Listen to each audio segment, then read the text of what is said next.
comment as-tu fait pour, après tout ce que tu as vécu, après toute la violence dont tu as pu être témoin de la part de l'humain, comment as-tu fait pour ne pas, toi-même être complètement, absorbé par la haine et un esprit de vengeance? C'est un livre qui est dans la suite de mon autobiographie que j'avais écrite, en 2016, je pense. Dans mon autobiographie, j'avais, fait de mon père un personnage, parce que mon père est, est parti, quand j'avais 17 ans.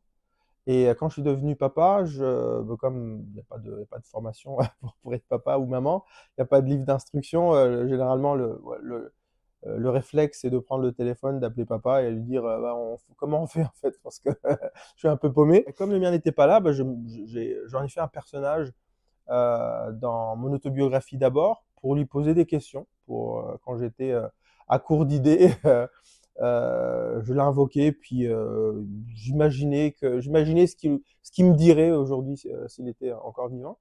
Ce livre-ci, La Mélodie du Pardon, c'est en partie un prétexte pour parler à mon père, et en même temps pour essayer de répondre à une question qu'on m'a toujours posée, qu'on me pose depuis le début de ma carrière. Ça a été la question la plus récurrente.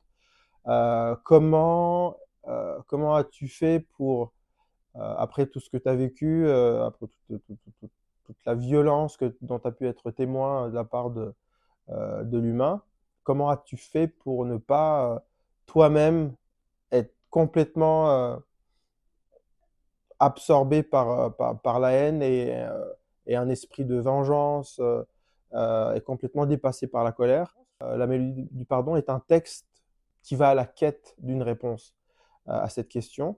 Donc j'avais envie d'essayer de trouver une réponse à la question et de partager les réponses, parce qu'il y en a plusieurs dans le livre.